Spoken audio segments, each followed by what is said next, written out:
Parte 1. La reestructuración que no olvida. Mi nuevo jefe redujo mi salario y robó mis cuentas. Pero olvidó algo. Los clientes me seguían a mí, no a la empresa. Me llamo Esteban Luque.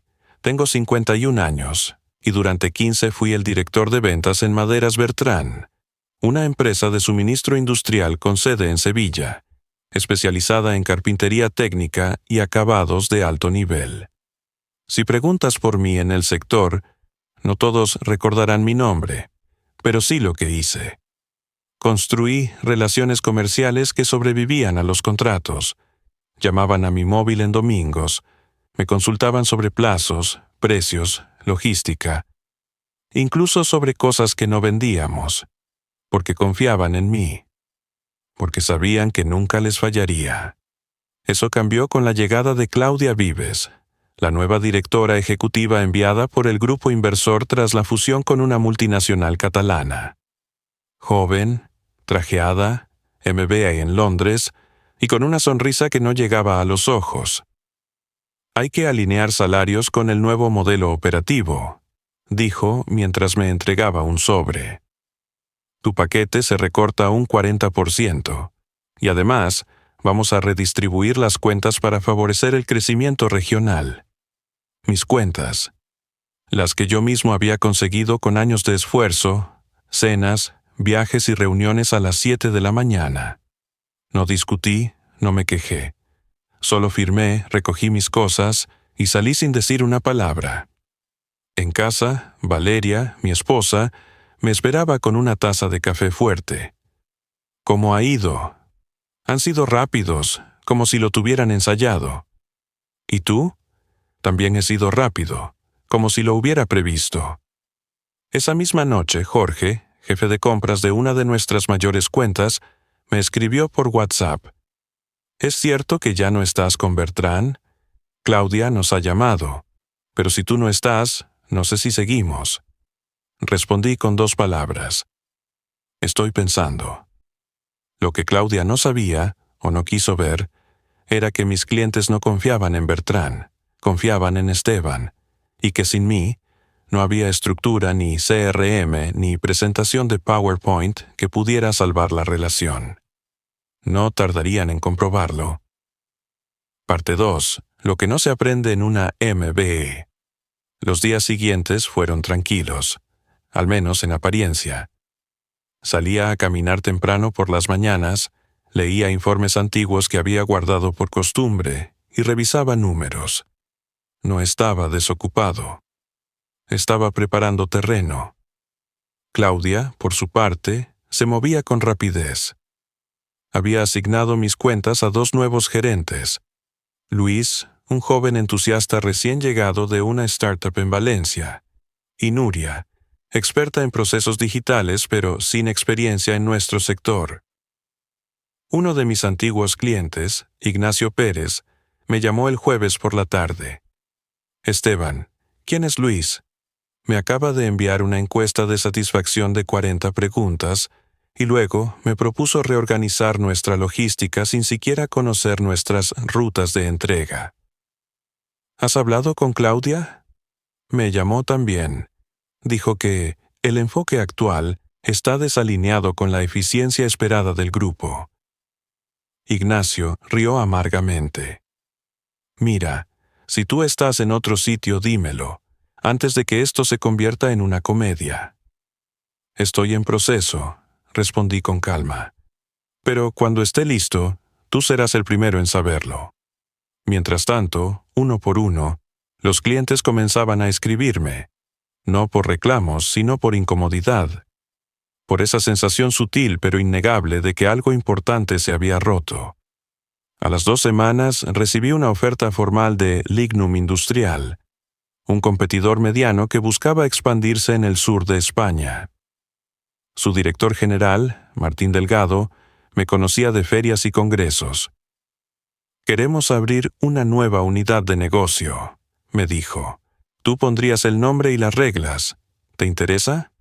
Lo pensé durante un par de días, no porque dudara de la oportunidad, sino porque sabía que, una vez que dijera que sí, el tablero completo iba a moverse, Acepté. Título: Director de Desarrollo Comercial. Condiciones: autonomía total, equipo propio y libertad para construir algo desde cero. No tardé en recibir otro mensaje de Claudia. Sabemos que has sido contactado por algunos de nuestros clientes. Cualquier intento de interferir será considerado una violación de tu acuerdo de salida. Le respondí con una sola línea. Mis clientes son libres de decidir con quién trabajan. No soy yo quien los está llamando. Y era verdad, no los llamaba, pero ellos me seguían. Parte 3. Cuando el silencio hace ruido. Mi primer día en Lignum Industrial no fue con flores ni discursos. Fue con un escritorio vacío, una laptop recién configurada y un objetivo muy claro: construir algo que funcione. Sin promesas huecas ni organigramas artificiales. Elegí a 3 personas con las que había trabajado antes. Gente leal, sí, pero sobre todo gente que sabía escuchar a los clientes. No contraté a los más baratos ni a los más brillantes. Contraté a los que sabían decir: lo tengo, déjame encargarme. Al finalizar la primera semana, cerramos el primer contrato. Rodemar Proyectos, una constructora mediana de Granada. Se habían cansado de los nuevos formularios de Bertrand y de que nadie respondiera a sus llamadas. La transición fue suave, como si simplemente hubieran seguido al mismo vendedor de siempre, solo que con nuevo logo.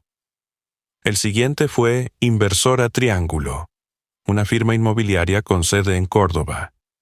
Me llamaron directo al móvil. Esteban, nos están duplicando condiciones y pidiendo firmar nuevos contratos sin explicaciones. ¿Tú puedes ofrecernos el mismo trato de antes? Puedo darte algo mejor, el mismo trato, pero ahora con compromiso escrito y equipo dedicado. No hubo negociación, solo un ¿cuándo firmamos? Mientras tanto, en Bertrand, el caos empezaba a olerse. Luis, el joven gerente, había sido asignado a 3 de mis cuentas más delicadas. No tardó en enviar correos equivocados, pedir cifras erróneas y confundir condiciones de pago. Uno de los clientes, Germán, me mandó un mensaje por Telegram. Recibí una propuesta que incluye servicios que ni usamos. ¿Están improvisando allá? Solo respondí con un emoji. El hombre con los hombros caídos. El lunes siguiente, Claudia me escribió de nuevo. Esta situación no es sostenible. Estás generando una fuga de clientes. Le respondí en seco. Estoy trabajando. Mis acciones son completamente legales. Tal vez el problema no soy yo, sino la falta de previsión. Esa tarde, Martín, el CEO de Lignum, me llamó con voz alegre. ¿Qué les estás haciendo, Esteban? Nada que no hayan sembrado ellos mismos. Acabamos de firmar con Grupo Cerón. Según ellos, no necesitaban nuevas métricas, solo a alguien que contestara el teléfono. Para entonces, 4 de mis 10 cuentas más importantes ya estaban con nosotros. No por presión, no por descuentos, por confianza, por historia, por humanidad. Y Claudia empezaba a notar que lo que había recortado no era solo un salario, había recortado el alma de la empresa. Parte 4. La lealtad no se compra. El jueves por la tarde, mientras revisaba el nuevo plan de expansión con Martín, recibí un mensaje inesperado. Thomas, el que fuera director financiero de Maderas Bertrand, me escribió desde su correo personal. Podemos vernos esta noche. Tengo algo que deberías ver. Nos encontramos en un bar discreto cerca del río. Thomas llegó con el ceño fruncido, una carpeta bajo el brazo y la mirada de alguien que llevaba semanas sin dormir bien. No debería estar aquí, dijo sin siquiera saludar. Pero estás, respondí, y le pedí 2 vermuts. Me deslizó la carpeta. Esto es de la última reunión del consejo, lo que Claudia les presentó como su estrategia de retención. La abrí con calma. Lo que vi no me sorprendió, pero sí me confirmó todo. Había un informe de migración de cuentas Esteban Luque, Incluía un cronograma para repartir mis clientes entre Luis y Nuria, argumentos para justificar mi ausencia, un esquema de recuperación de confianza que parecía escrito por un algoritmo. Pero lo peor estaba al final. Una tabla financiera que mostraba que mis cuentas no generaban 9 millones al año, como siempre había reportado, sino 13,5. Nunca te dijeron el valor real de tu cartera, murmuró Thomas. Oliver lo sabía, pero tras la fusión, bueno, tú ya sabes. ¿Y por qué me enseñas esto ahora? Porque lo que están haciendo no es solo inepto, es sucio, y porque están empezando a buscar un culpable por la fuga de clientes. Están auditando tus informes de gastos. Van a intentar pintarte como un problema. Lo miré con calma. Que lo intenten, no tengo nada que esconder. Lo sé, pero prepárate. Al despedirse, Thomas bajó la voz. Yo también estoy actualizando mi currículum. Esa noche, en casa, abrí una vieja libreta. No era digital, no era moderna, solo papel y tinta. Allí tenía apuntado lo que nunca escribí en ningún CRM. Cumpleaños, anécdotas, pequeñas crisis que resolvimos juntos con cada cliente. Era mi verdadero sistema de fidelización, y era irreemplazable. 2 días después, recibimos la llamada de Northbuild Ingeniería, otro ex cliente de Bertrand. Nos han subido los precios un 15% sin previo aviso, dijo el gerente molesto. Además, han cambiado las condiciones de entrega. ¿Podéis igualar las tarifas anteriores? Podemos hacer eso y más, le respondí. A las 48 horas, el contrato estaba firmado. En su prisa por automatizar todo, Claudia había olvidado lo más básico. Los clientes no son hojas de Excel, son personas. Y las personas no olvidan quién estuvo allí cuando más lo necesitaban. Parte 5. Lo construido con tiempo no se rompe con prisa.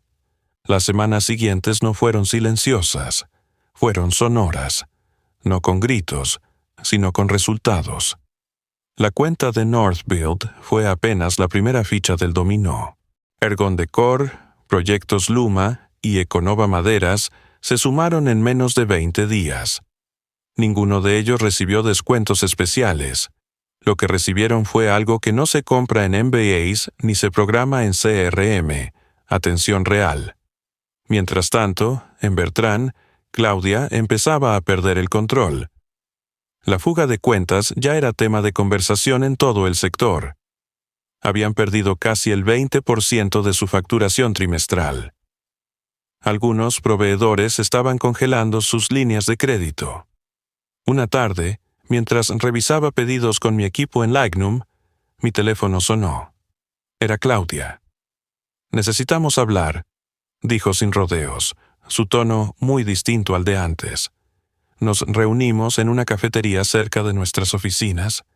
Llegó antes que yo, sin su habitual traje de diseñador. Parecía cansada. «Esto tiene que parar», dijo apenas me senté. «¿Qué cosa?»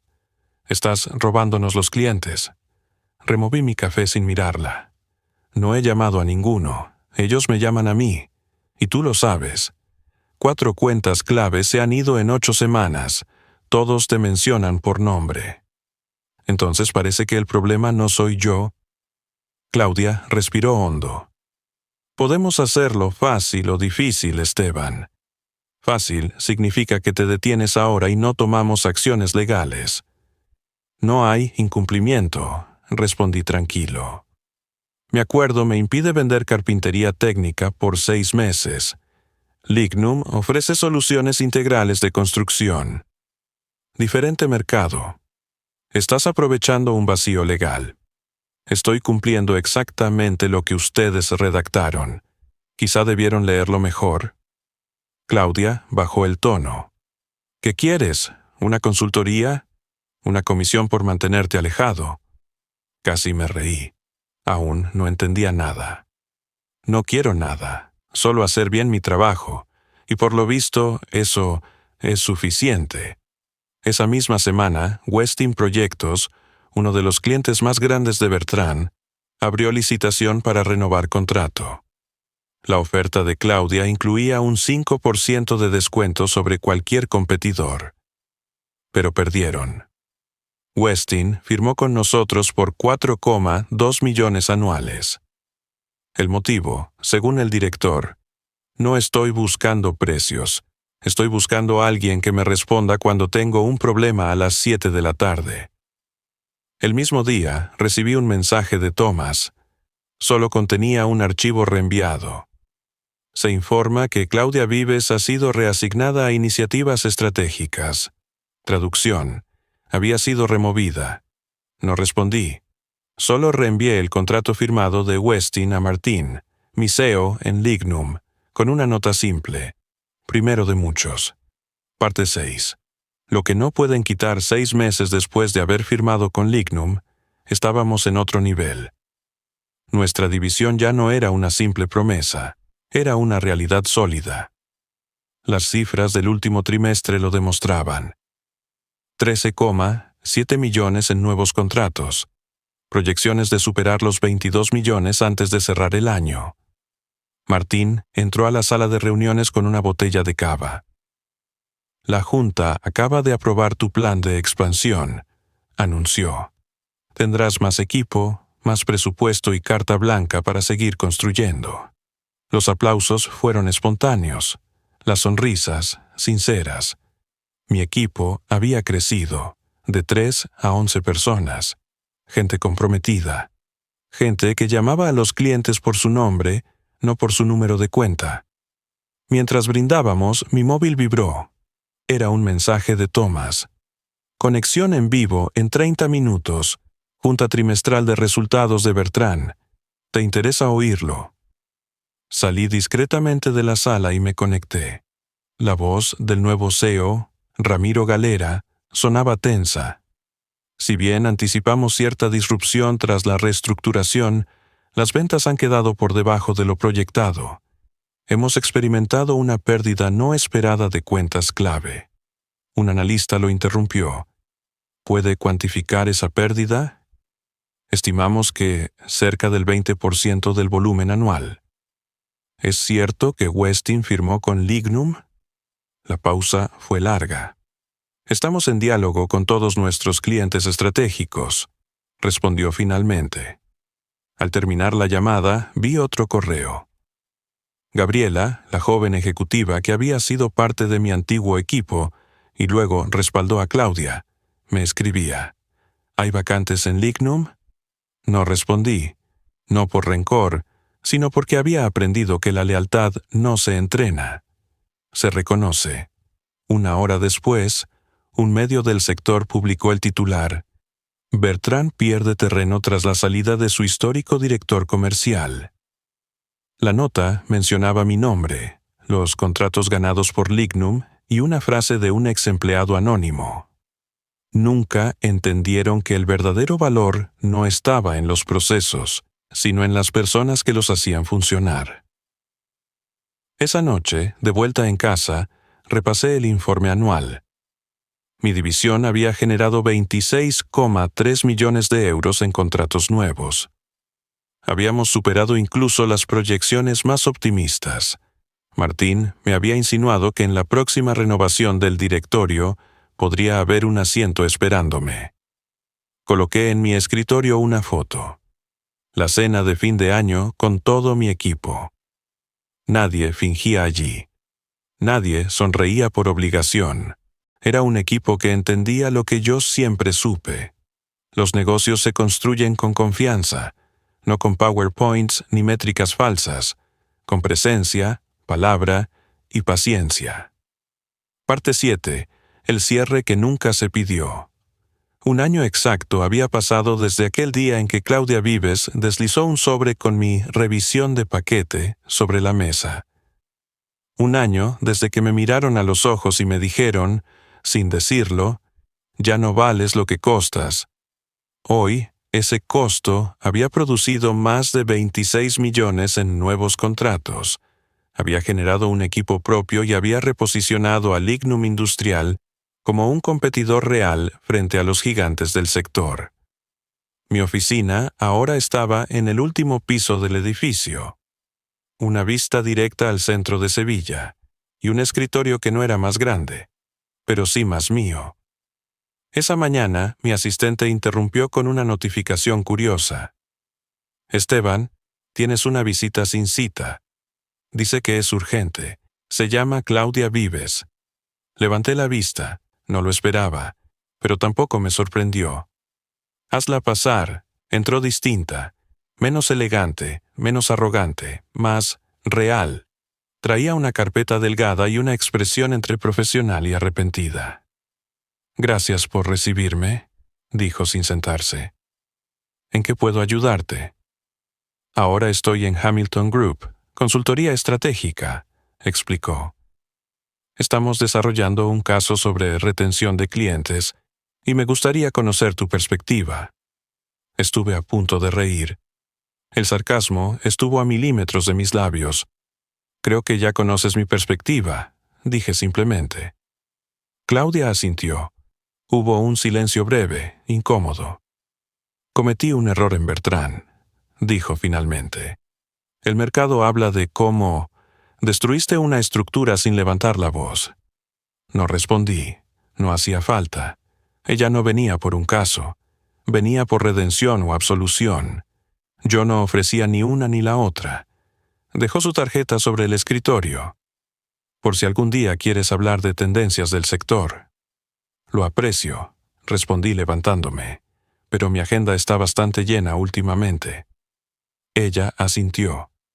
Y se fue, sin gritos, sin disculpas explícitas, solo con el peso del resultado en la espalda. Minutos después, pasé su tarjeta por la trituradora, no por desprecio, sino porque ya no era parte de mi historia. Esa noche, conduje hasta la nueva casa de mi hija Lucía. Había sido ascendida a arquitecta senior en su firma. Nos sentamos en su terraza, con el aroma de los azahares en el aire. ¿Y tú, papá, cómo va el trabajo? Miré al cielo, respiré hondo y respondí, bien, estoy construyendo algo que va a durar, y lo estaba haciendo. No con madera esta vez, sino con lo mismo que me había guiado siempre, hacer bien el trabajo, cumplir la palabra, valorar a las personas por encima de las transacciones. Parte 8. Lo que queda después del ruido. En las semanas siguientes el ritmo no bajó. Los contratos seguían firmándose, los clientes seguían llamando, y los nuevos integrantes del equipo se integraban con una energía que nos enseñaba. Se contagiaba. Pero yo ya pensaba en otra cosa. No en escalar. No en facturar más. Pensaba en transmitir. Un viernes por la mañana, Martín me llamó a su despacho. Tenía en la mano una carpeta con el logo del comité directivo. Esteban, la Junta aprobó tu propuesta. ¿Qué propuesta? La de crear una división de formación técnica interna. Tendrás libertad total para diseñar el currículo, contratar instructores y formar la próxima generación. Me quedé en silencio unos segundos. Gracias, dije, sintiendo algo que hacía tiempo no sentía, sentido de propósito. No, gracias a ti. Lo que has construido aquí no es solo rentable, es replicable. Y eso vale más que cualquier campaña de marketing. Esa tarde empecé a vaciar mi oficina, no para irme, sino para mudarme a otra planta, donde funcionaría la nueva área de formación. A diferencia de mi salida de Bertrand, esta transición era planificada, celebrada y sobre todo querida. Mientras guardaba una pequeña colección de recuerdos, una pluma antigua, una libreta gastada, un trozo de madera firmada por el equipo, Thomas apareció por la puerta. ¿Tienes un minuto? Salimos a tomar un café al patio del edificio. Me contó que había decidido dejar Bertrand. No podía más. No creía en lo que hacían. Mi padre preguntó por ti, me dijo de repente. ¿Oliver, cómo está? Bien, se jubiló en Galicia. Pasa los días pescando y leyendo el periódico. ¿Sabe? Lo sabe todo. Y dijo algo que no olvido. Echar a Esteban fue el peor error que esa empresa pudo cometer. Me quedé en silencio, no por orgullo, sino porque eso bastaba. De regreso al auto, conduje por la ribera del Guadalquivir. Las hojas de los plátanos se mecían suaves, doradas por el otoño. Pensé en lo que había construido. No solo un departamento rentable, sino un estándar, una manera de trabajar, una cultura. Y pensé también en lo que Claudia me había regalado sin querer, la necesidad de empezar de nuevo para comprobar, a mí mismo, que todo lo que había enseñado realmente funcionaba. No busqué venganza, no grité, no peleé, solo seguí trabajando, y dejé que los resultados hablaran por mí.